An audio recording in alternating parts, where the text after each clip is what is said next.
Radio Wey. And I'm very pleased to welcome my guest on the show this morning, John Durrant. Morning, John. Hello, Mandy. Hello. Now, we're here to talk about your company, Favabank. Is it a company or is it a charity? It is a company, but it's going to be run as a cooperative. Right. So it's a social enterprise, but running with a profit motive. Most of the profits to be played back into the venture.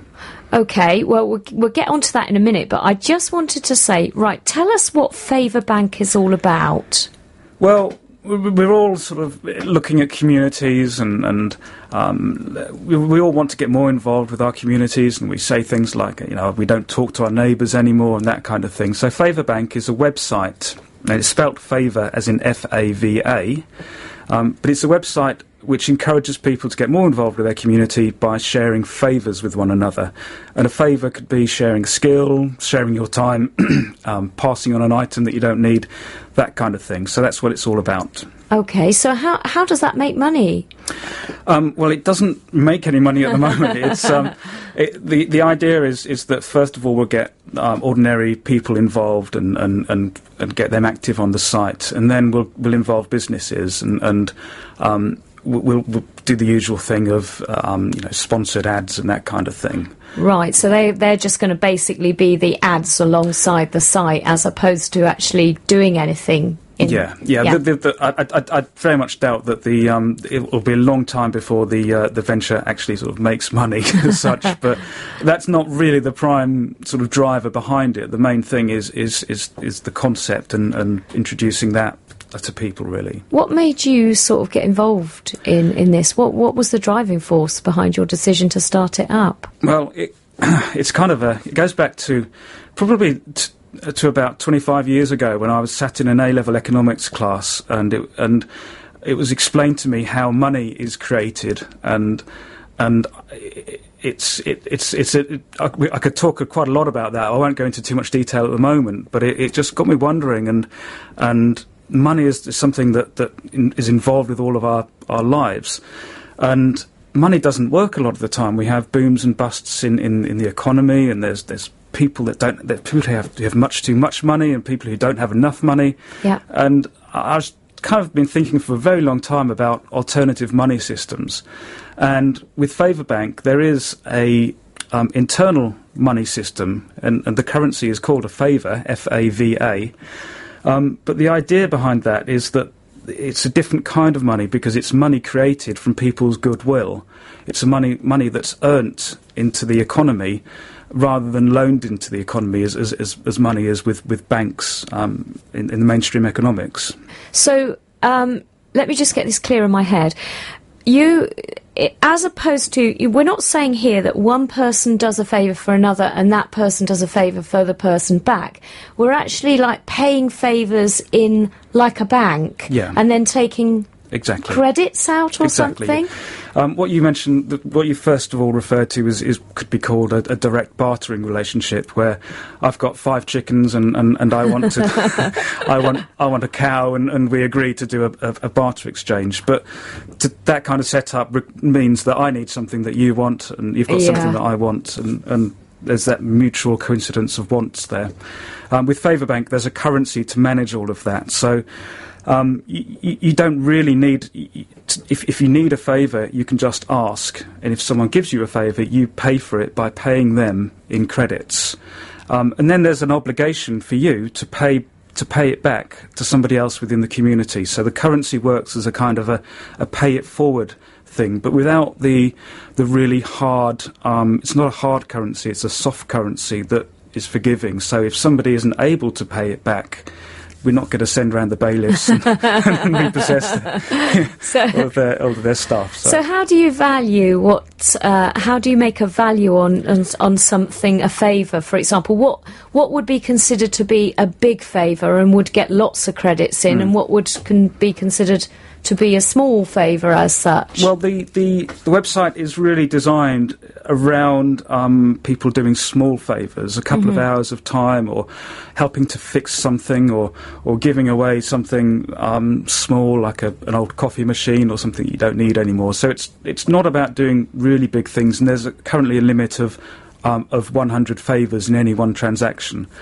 And really what we're saying is that just price it as you would, relate it to normal pounds. So an hour of your time, we're suggesting 10 to 20 favours based on the skill levels involved. But ultimately it's between the two people involved in the transaction to decide for themselves. Oh, right. OK. Oh, that's interesting. So how do people get onto the website and then they have to register, do they? People can register on the website and set up their profile. And we're trying to focus everything around the local community. So what you'll get is your local page. There's certain areas in the country where there's no activity at the moment, and we're still sort of pre-launch, but we're doing a soft launch in the sort of North Surrey area. I live in Egham, so there's quite a few members there already.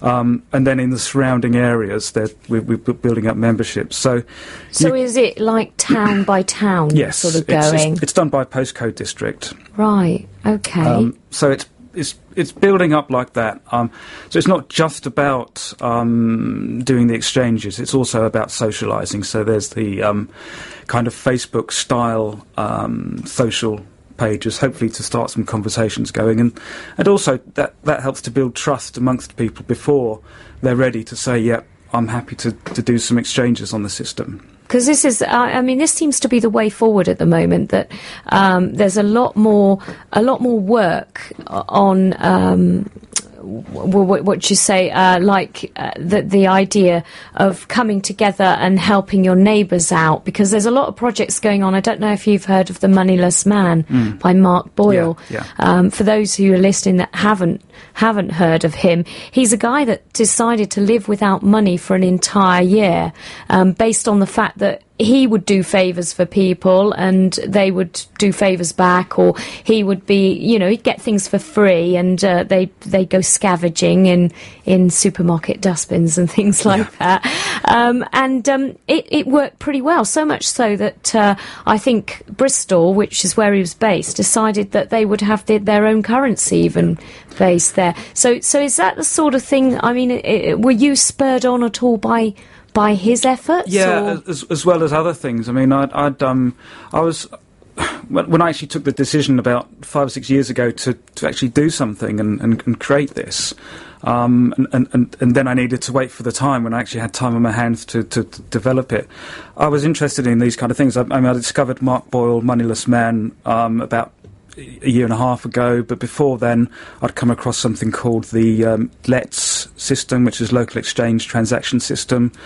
I'd read books on alternative economics by people like Charles Eisenstein and Doug Rushkoff, Bernard Lietaer.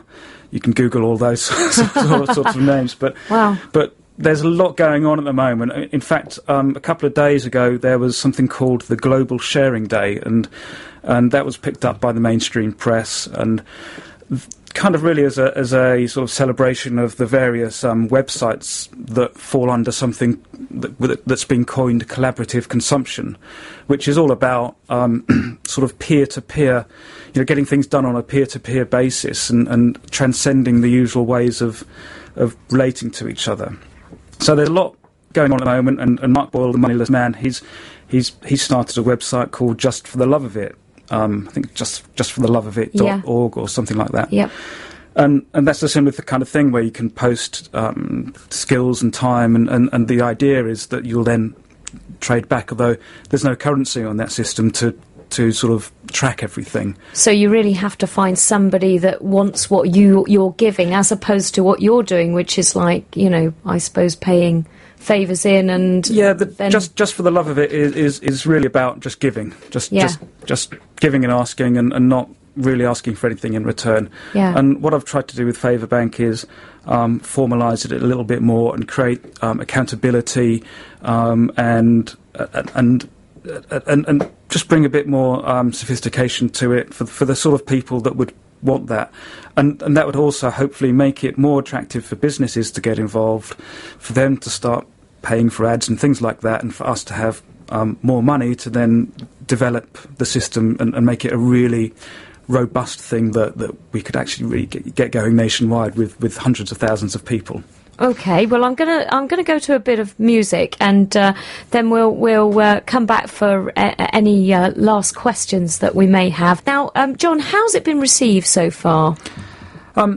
Really well, on the whole. People really like the idea of it. People have got involved with it. People have started to exchange favours already.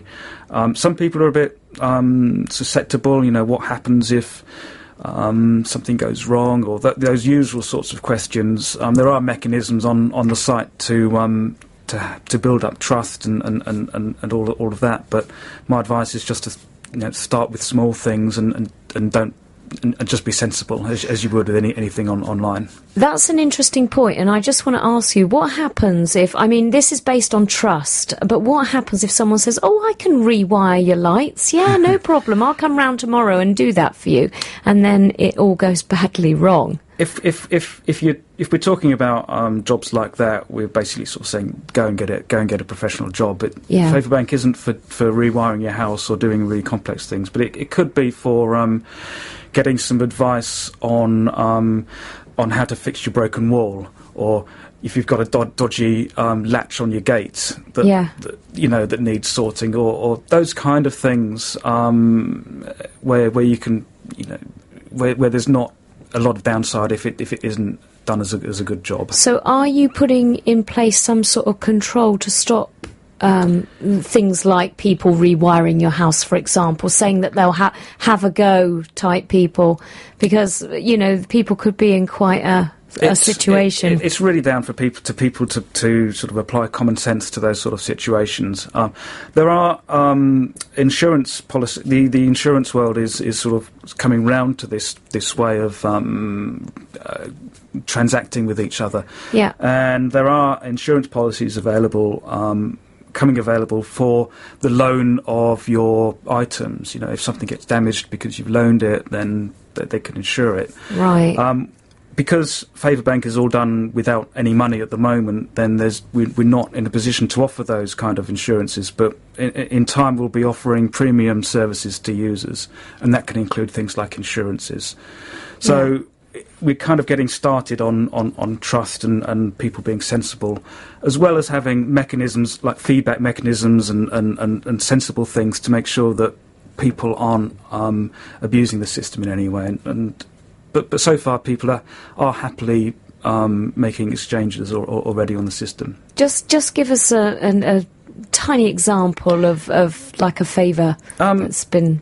There's people doing things like bike fixing. There's people doing things like offering business planning advice. There were some people that were fixing curtains. I've personally given guitar lessons on there, and I'm offering things like advice on doing triathlons and website help and those kind of things. Yeah.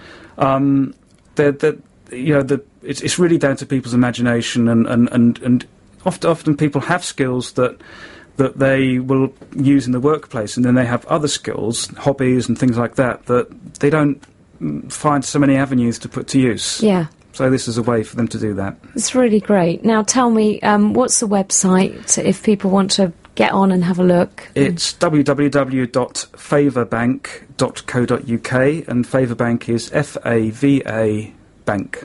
Okay. Fantastic. Well, it's been great talking to you this morning. Now, we were just talking about your choice of music. If you had the opportunity, what would you like to hear? Well, I'm not sure it's in tune with listeners. I'm a massive Jimi Hendrix fan, the Thin Lizzy fan. I like a bit of jazz as well. Okay. A bit of Miles Davis, something like that. Well, you've got a choice here now with the Jimi Hendrix. You can have Voodoo Chili or Purple Haze. So which one is it to be? It's Voodoo Child. Is it Child? Yeah. I thought it was Chili. There you go. Let's do that one then. Let's do that one. Well, thanks ever so much for coming in, John, and we'll take a look at your website. Radio Wey.